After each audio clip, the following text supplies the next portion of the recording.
Welcome back to the Best of Health podcast. My goal is simple. Each episode, I hope to provide you with insightful conversations with a varied scope of healthcare professionals, clinicians, researchers, functional medicine practitioners, and industry leaders to open up the dialogue to inspire you, the listener, to consider that declining health as we age is not a given, and that with the right information, many chronic diseases are indeed preventable.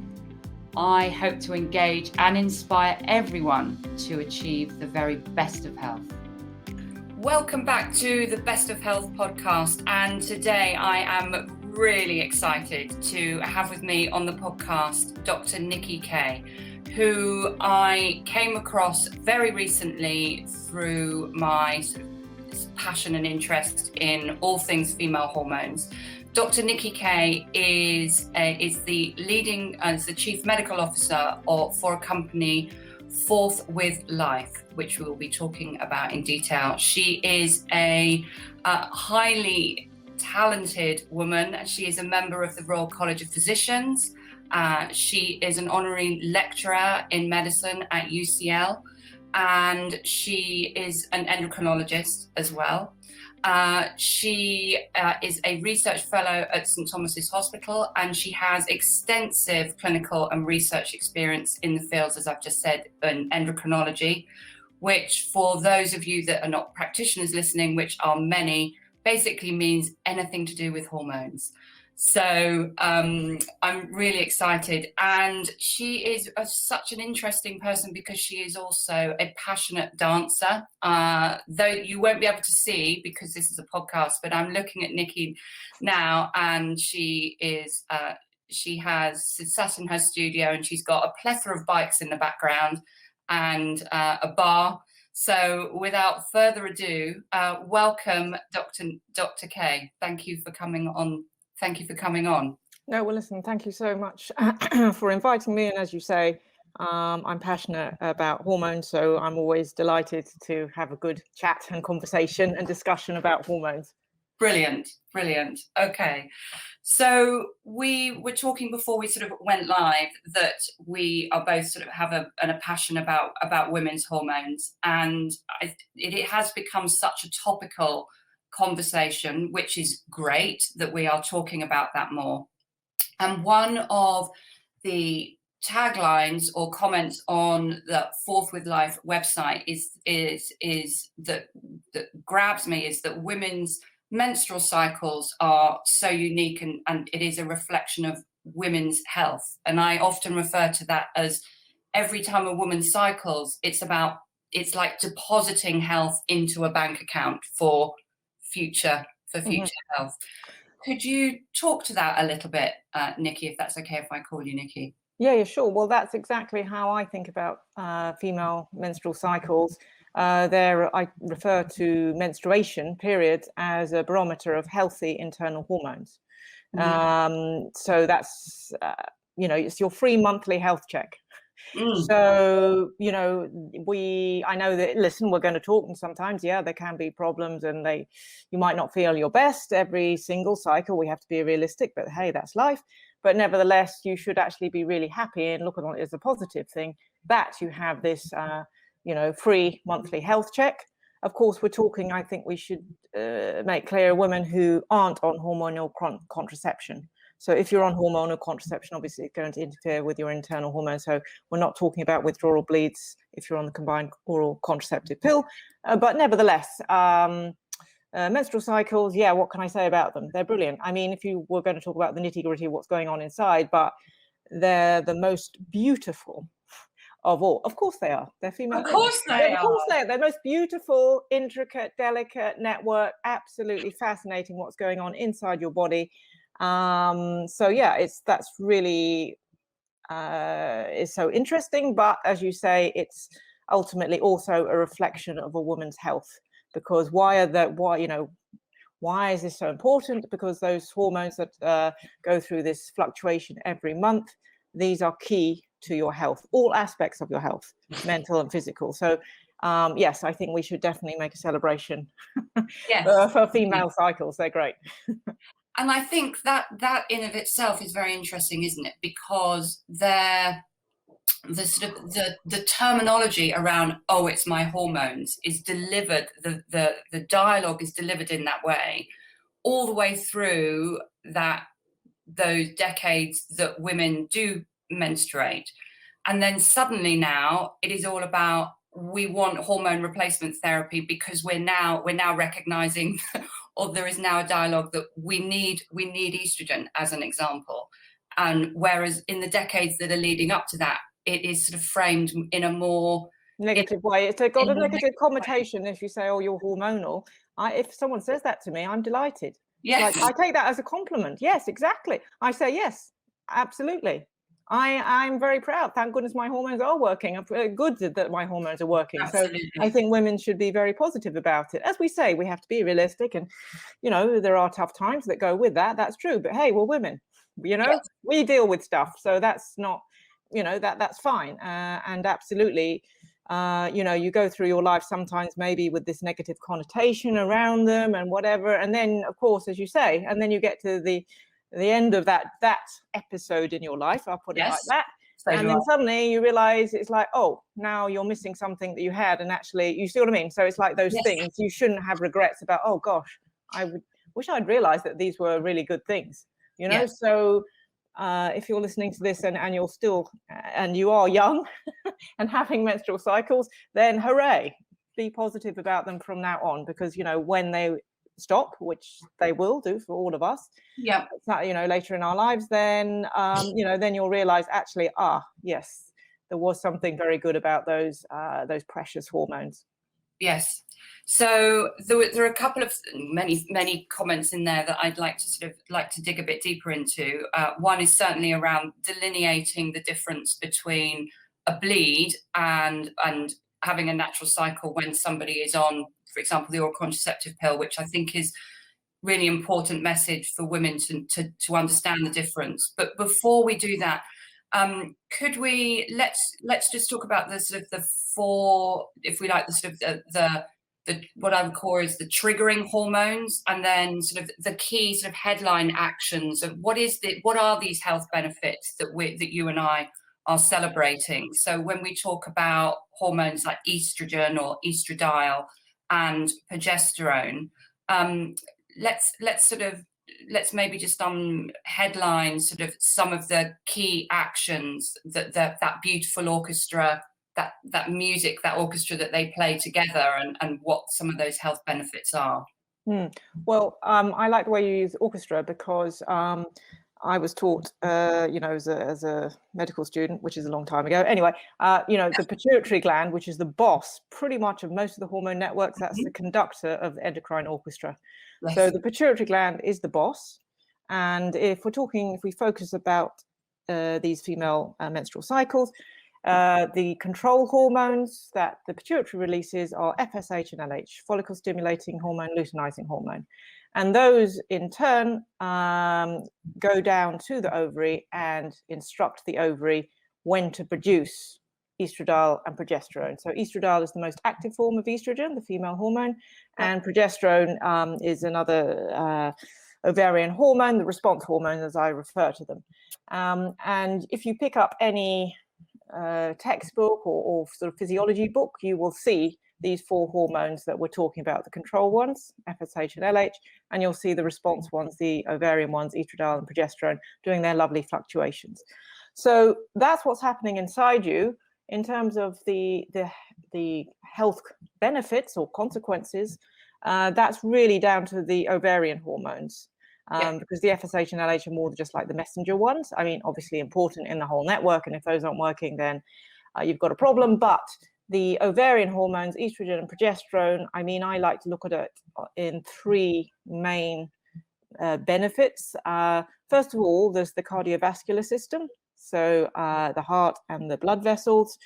And we know that when, for example, your estradiol goes low, whether that's because your periods stop, or during menopause, then we know that there's an adverse effect on cardiovascular health, and that's why the risk of cardiovascular disease increases in menopausal women to equal that of men. So the first one, number one, if we're ticking them off, number one, Yes. very good for your cardiovascular system, the health.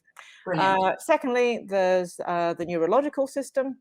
Again, there's good evidence to show that women who aren't having periods and therefore have low estradiol levels, of course, it can affect your mood. And also it can affect, there was a study to show it actually affects the coordination and the strength reaction time. So that's number two on the list. And number three, which I think probably is the one that people are most familiar with, is bone health. Yes. So we know everyone will be familiar with the word, I'm sure, osteoporosis, weak bones, brittle bone disease, and fractures. And after the menopause, again, as a good example of what happens when your estradiol goes very low, of course, there's a risk of osteoporosis, and that means compression fractures of your vertebral spine. You lose height. That's happening to my mother. She used to be taller than me. Now she's a lot shorter than me, and she's got that very stooped posture, dowager's hump. And of course, the risk of fracturing on the hip if you fall over. So those, I mean, I could go through the whole body. Sure. The problem, no, but you get the gist. Those are the three key areas. I mean, there's also the gut as well. But anyway, so, you know, these are really, really important hormones for your health. Fantastic. And the role with mood as it relates to serotonin as well. There is some interesting research. Absolutely, because it's a neurotransmitter, serotonin, the happy hormone, along with oxytocin. And so exactly, estradiol is very important in that whole process. So, you know, that's what I say when I said health, both in terms of physical health and mental health. So these hormones are brilliant. Yeah, they are. And when I'm talking to clients, I quite often describe estrogen as like the diva. We all need a bit of diva as a woman. We all need a bit. She's the building. She's the kind of, and when we're in that element of us, when we are menstruating, that sort of, that level of our cycle, that where estrogen is more dominant, there is more of that, we're more confident. And then progesterone, I refer to as sort of like our calming best friend, really. Yeah. I mean, generally, you're right. Progesterone tends to get a bit of more negative in the sense that, you know, it can be associated maybe with, you know, premenstrual issues. But actually, there are good studies to show that progesterone also plays an important part in health. You can have these so-called subclinical ovulatory cycles where you might have a regular period, but actually the full range of the hormones isn't going according to plan. And so you don't get, you know, the progesterone that you would expect after ovulation. And actually that is also linked with cardiovascular health. So, you know what I mean? Both of those hormones together, but you're right. I like the diva one, but also there's a sort of a, you know, the how do you call them? I don't know, the co-star or whatever is progesterone. So both of these working in harmony, that's really super important.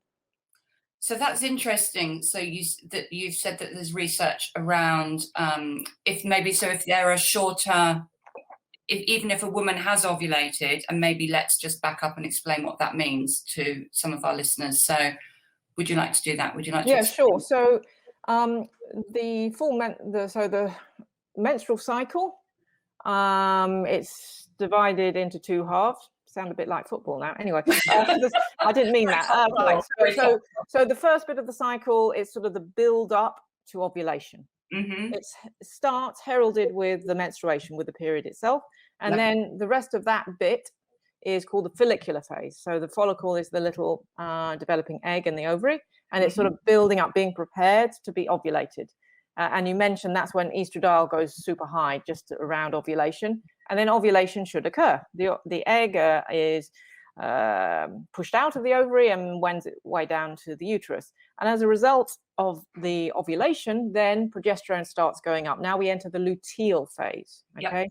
It's called that because in the ovary, the remnants of where that egg was ovulated from, that becomes the thing called the corpus luteum, hence the word luteal phase. And it's the corpus luteum that produces that second diva, the progesterone. So there's the follicular phase. Generally, I would say I think that estrogen is going super high. That's how I think of it. And then after ovulation, that's now the luteal phase. And now progesterone has the stage. estradiol still relatively high, but progesterone should go up.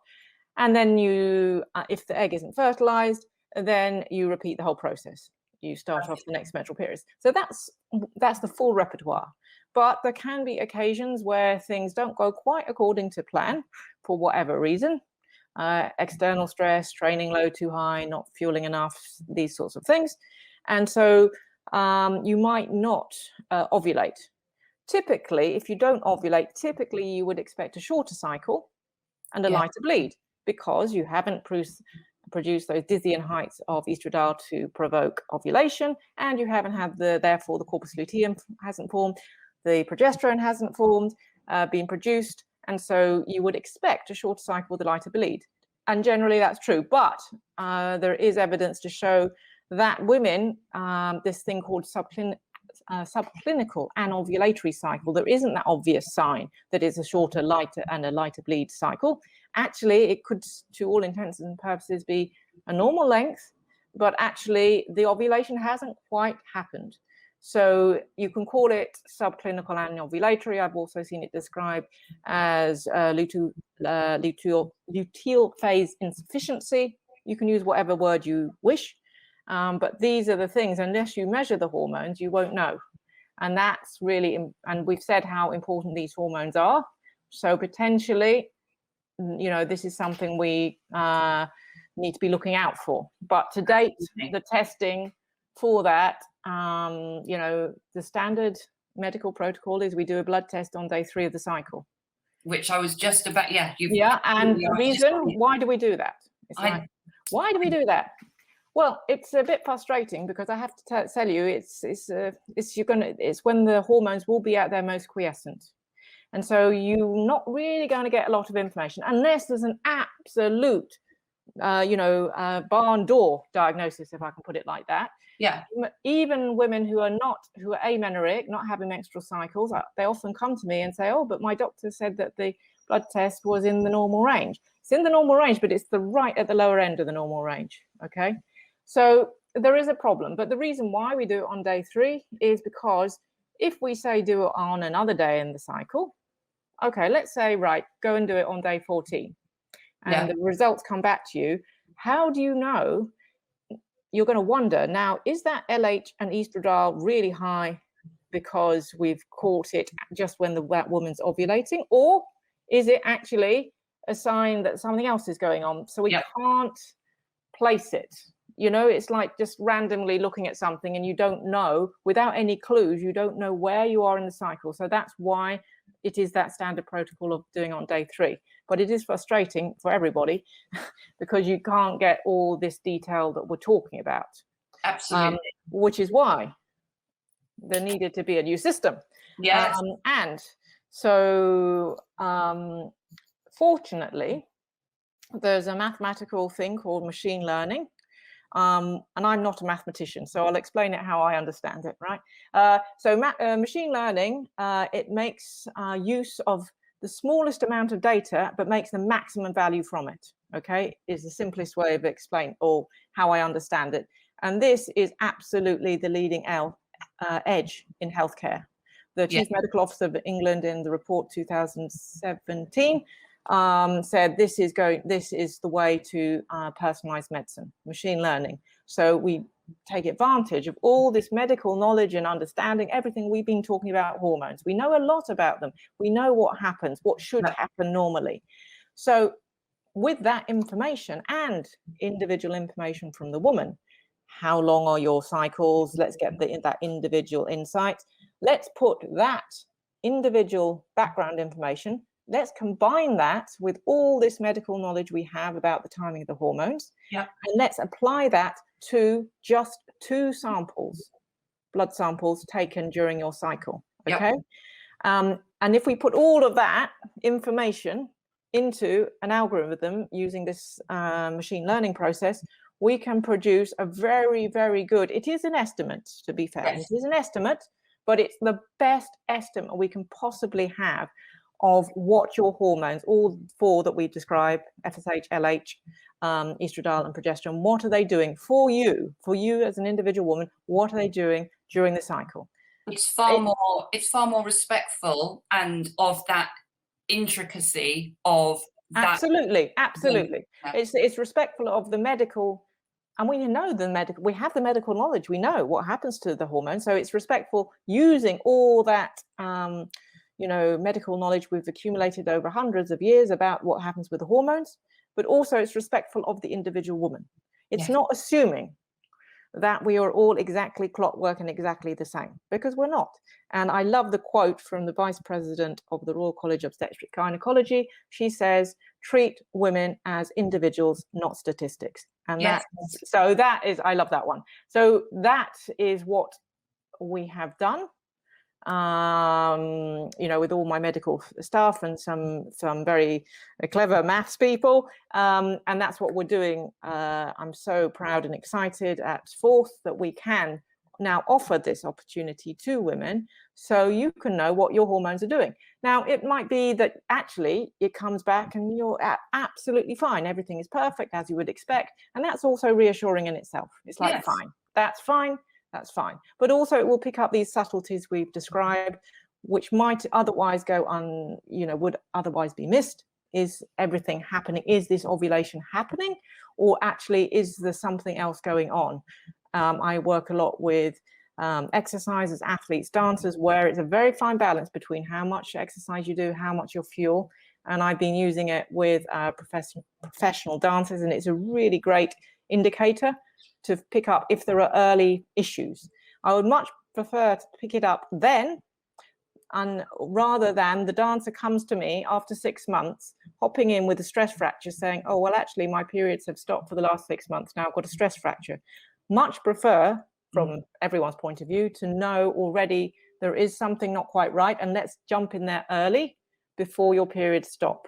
And also in the recovery of those periods, if they do stop, and then I use this to help women restore their periods. But the other big group of women I think this is going to be really revolutionary for is the perimenopausal women. Because if you're perimenopause, and I can speak personally because I've been there, done that, right? So I know, however prepared you are for it, and obviously I knew what was coming. I knew that, yes, this is what's going to happen to my hormones. And I've read every single line of the Royal College website, and a member of the British Menopause Society. It's like, yeah, I've got this. I'm ready. But then it happened. It's like, oh my God, I don't like this. And also I realized that then I thought, what happened if I didn't know all of this? What happened if this was happening to me and I was so emotional and I was forgetting things, and what would happen? I would be really, really scared. And at the moment, there isn't a definitive test for the reason we just described, because it would be day 3 and it's not going to pick up anything. It might be normal, or, it's most likely to be normal actually, because, it's an intermittent fault. And anyway, and quite rightly, NICE guidelines say, advise us not to do a blood test. And I agree, because you might give the woman the wrong impression. You might turn around and say, hey, it's absolutely normal. And that makes you feel awful as a woman. It's like, oh my God, maybe I'm going mad. So this is another situation where I think this new approach to hormone intelligence is going to be really helpful for women in that it's the uncertainty. You just want to know one way or the other, because after all, it could be something else. It could be that you have got low energy availability. It could be that you've got, your thyroid is low, underactive thyroid, or it could be, yes, actually, this is the ovaries are kind of not pulling their weight, being a bit recalcitrant, and then actually that's a reassurance. It's like, okay, fine, I know what's happening, and then you can monitor it, repeat the test. I've just had a woman this morning. We did the test, and actually it shows that she was getting symptoms, but I really couldn't say, because there was such an overlap with REDS, relative energy deficiency in sport, and she was in that 40s age group, and I said to her, I'm not sure about this, let's do the test. And lo and behold, it showed that it was the perimenopause. And so now we're going to repeat that in a few months, just keep track of it, see what's happening. But it means now she knows there's a reason and she's prepared. So I've already sent her all the homework to read up about HRT. So it just gives you that, takes away that uncertainty and gives you feel more in control. You know what's going on, and you can make plans and whatever, do your research on HRT, etc., rather than it coming out just like not this uncertainty. It's horrible. So that's where I think this new exciting development will help women of all ages.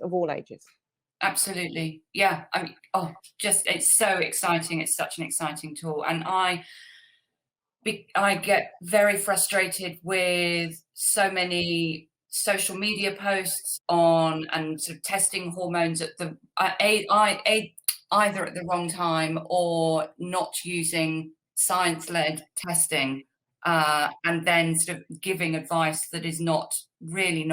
Yes, because it's not based on, you need the facts. Number one, you need the facts, and then the advice you give needs to be tailored to the individual. Absolutely. And also, a lot of misinformation about HRT. I mean, it is available on the NHS, the good stuff, as I put it, regulated, licensed HRT.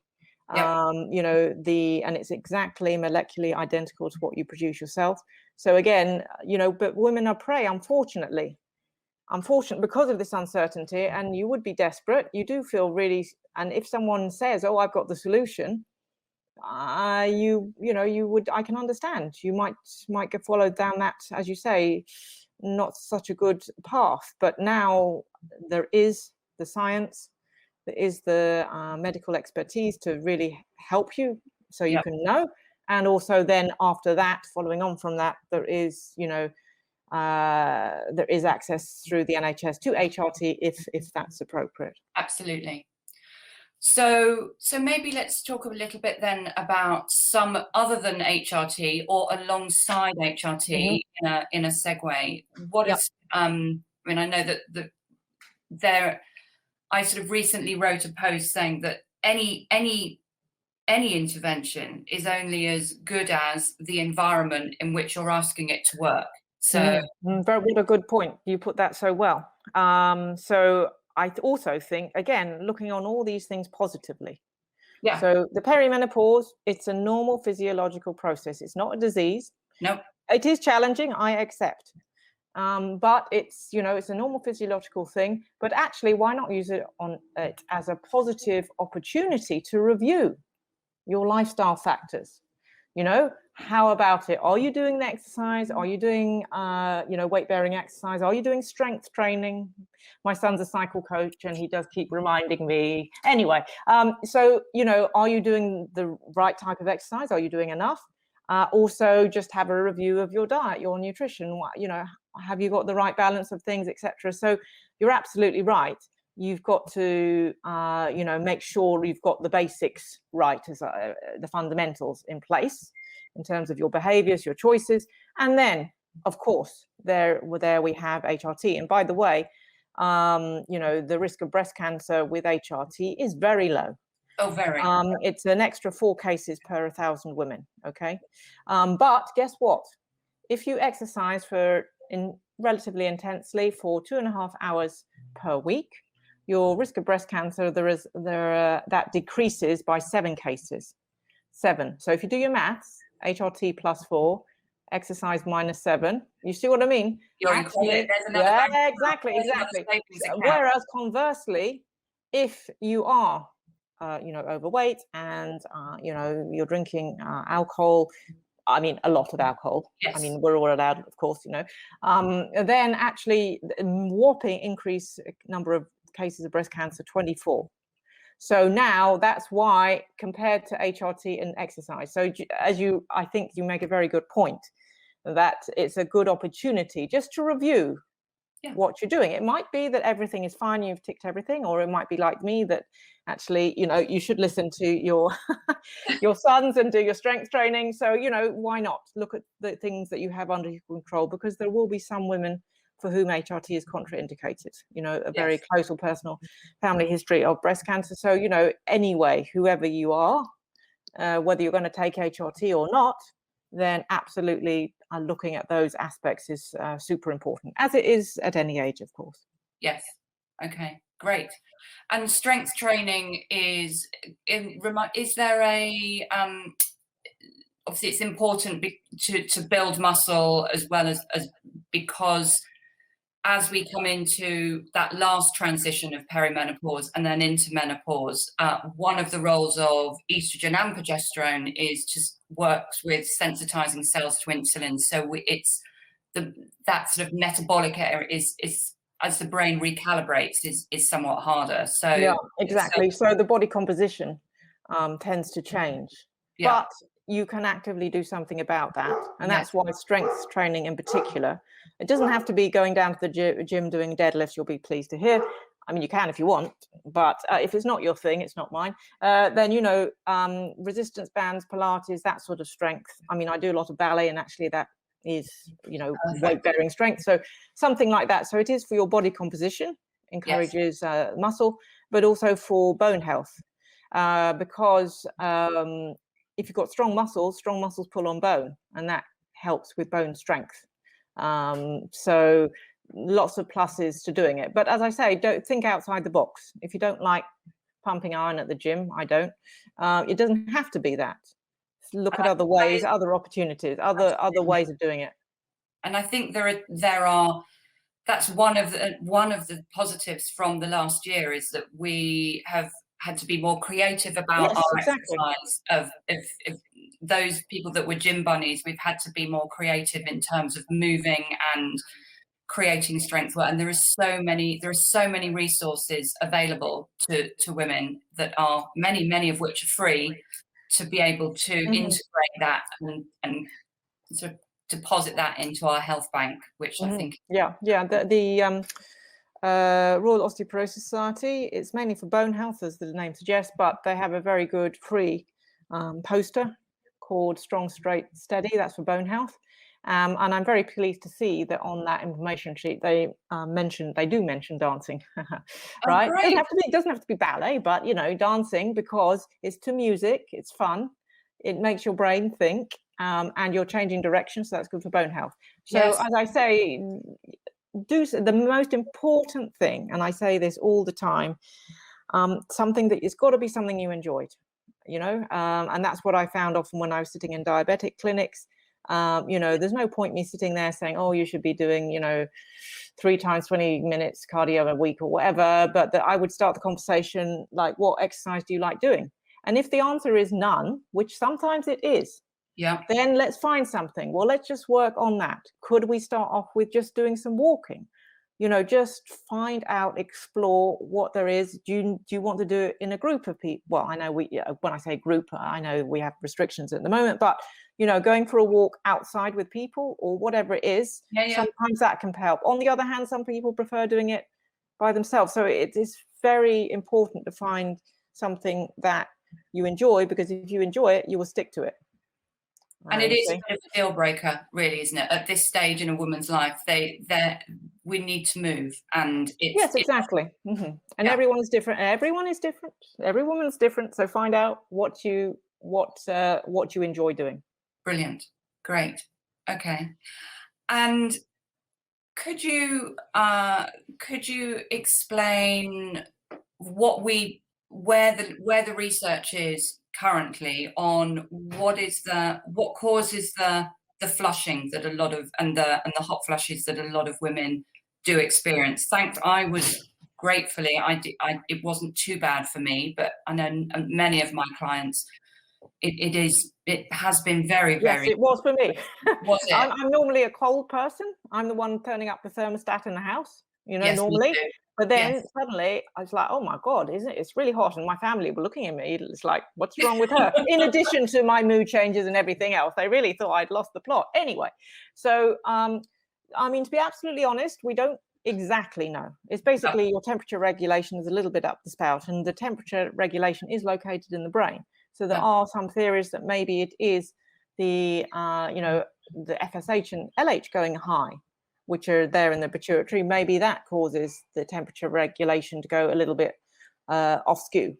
I don't think there's an absolute, I mean, maybe you've seen something recently, but I think the honest answer is we can't exactly pinpoint what it is, but rather than in general terms, just to say the hormone, the network, this feedback loop, which normally works absolutely perfectly during your reproductive years, it just comes unstuck.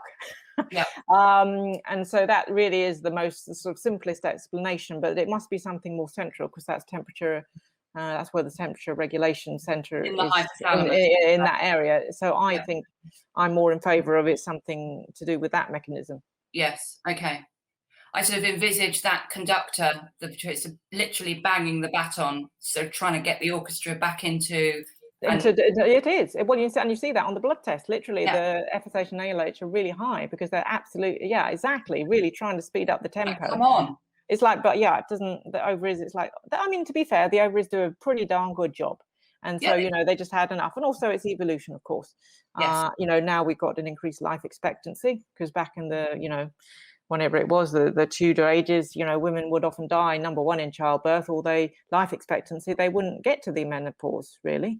But now, because of increased life expectancy, we might spend a third of our life as a woman in the menopause. So, it's really got to think of, it's not just, how long can we live? It's quality of life, which is another thing that the Vice President of the Royal College says. We really should be talking about quality of life. And that's, Listen, I think we could talk about this all day, but that's...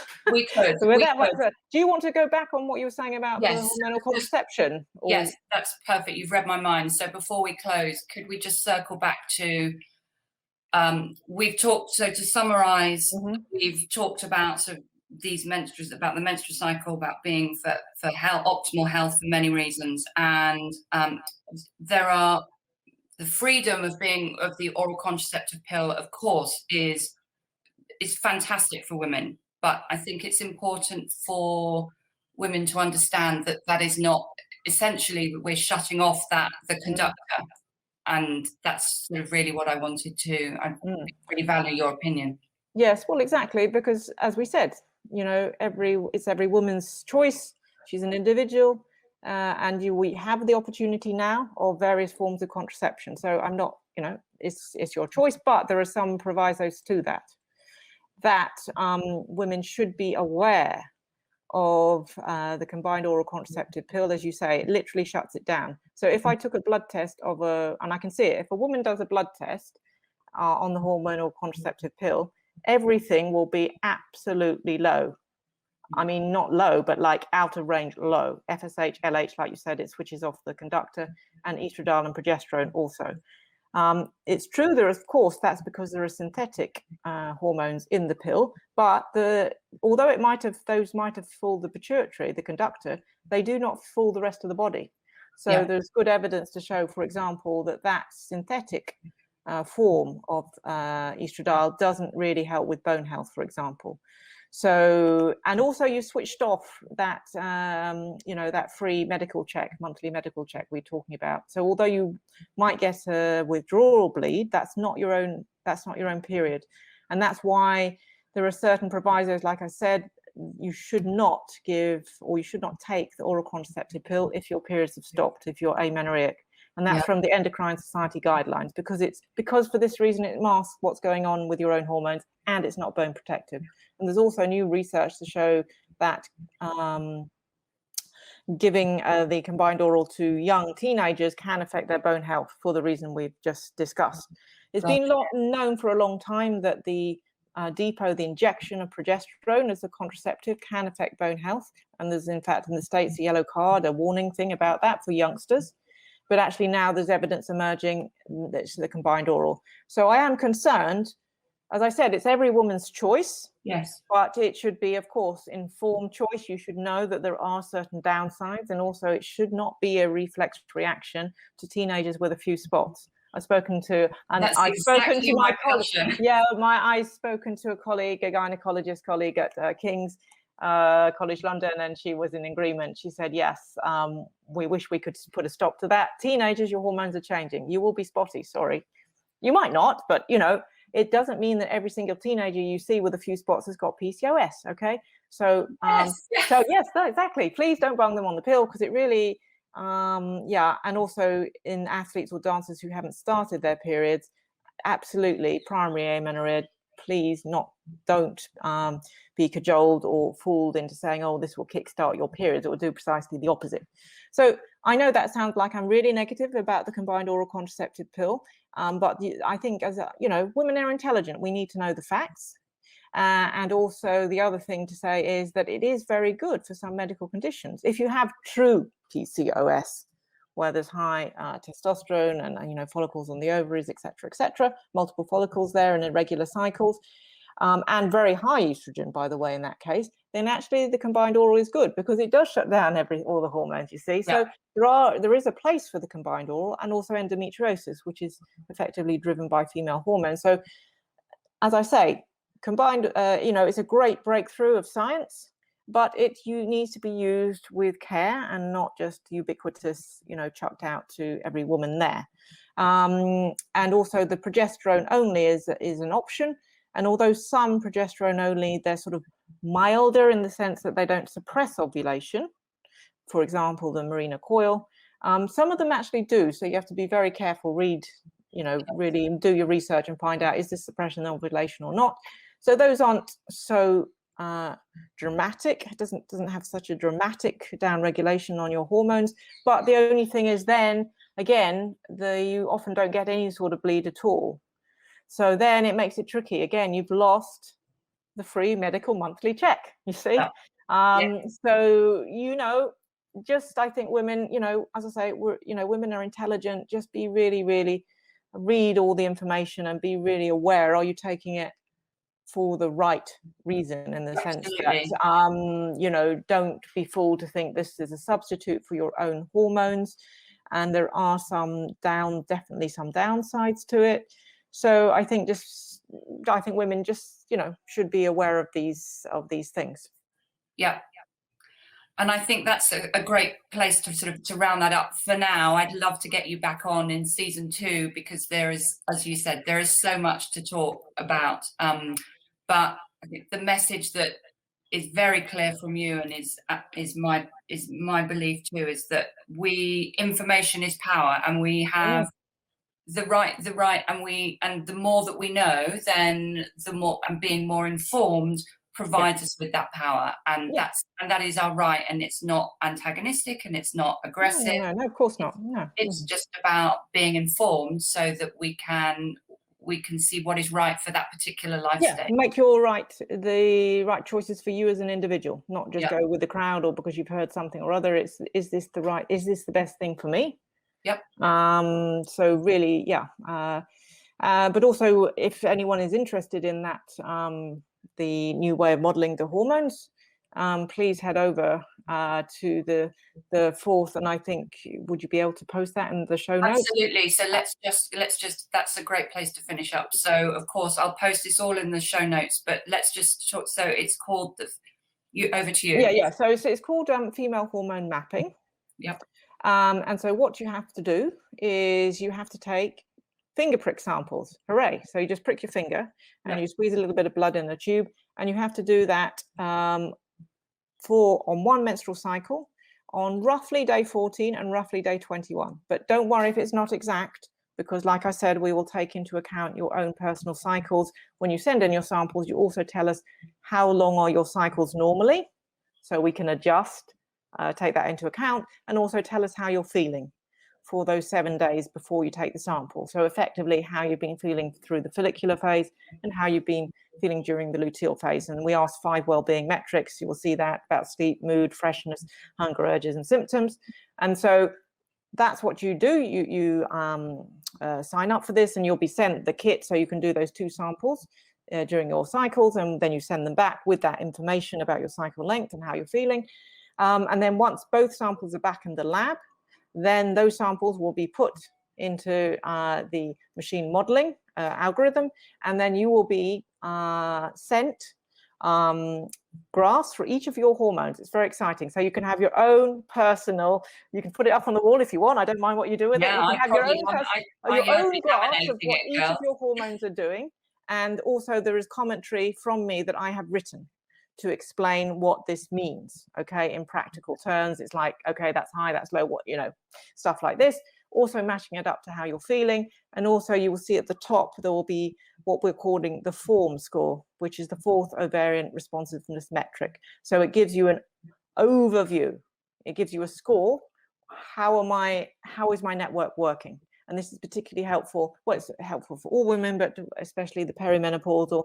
If it looks like actually it's not quite up to speed, then that can give you that little extra insight. And then at the bottom of the report, you have a few action points by me, which you'll be pleased to hear include, as appropriate, about the exercise and looking at your diet and your vitamin D and things like this. Maybe depending on the woman, advice about where to look, about more information for HRT if she's in that age group bracket or whatever. So yeah, it's a pretty comprehensive report and output you'll get. And so yeah, please. And at the moment, very excited. It is on an introductory offer, so strike now if you can. But yeah, I'm really excited. All I can say is that I've been finding it very useful in research I've been doing with my dancers, and also in my clinical practice at the moment. I've been finding it very, very helpful tool so that women have the answers they're looking for. Well, I've recommended already 5 of my clients to perform it, so they've got their tests, they're doing it, and fantastic. So I am absolutely thrilled that it is, as you say, it's, for me, it's a game changer. I think this is the way forward, and this is really going to shape the way of true personalized bespoke medicine. Yep, exactly. Yep. And I think this is so thank you. So yeah, we'll put the links obviously in the show notes, but the website is obviously Fourth for Life, and all those details can be found. And yes, the test female mapping is on special offer for £99 at the moment through to the end of June. Correct. Yeah. So thank you so much, Nicky. It has been just a delight, and I look forward to working with you in the future, and thank you to you and your team for bringing this to market. It is just groundbreaking. Thank you so much. Thank you. I've really enjoyed having a discussion with you. As you say, we could talk all day, but we'll save that for another time, for part 2. So it's been an absolute pleasure and delight, and really excited to be pushing forward advances with female health.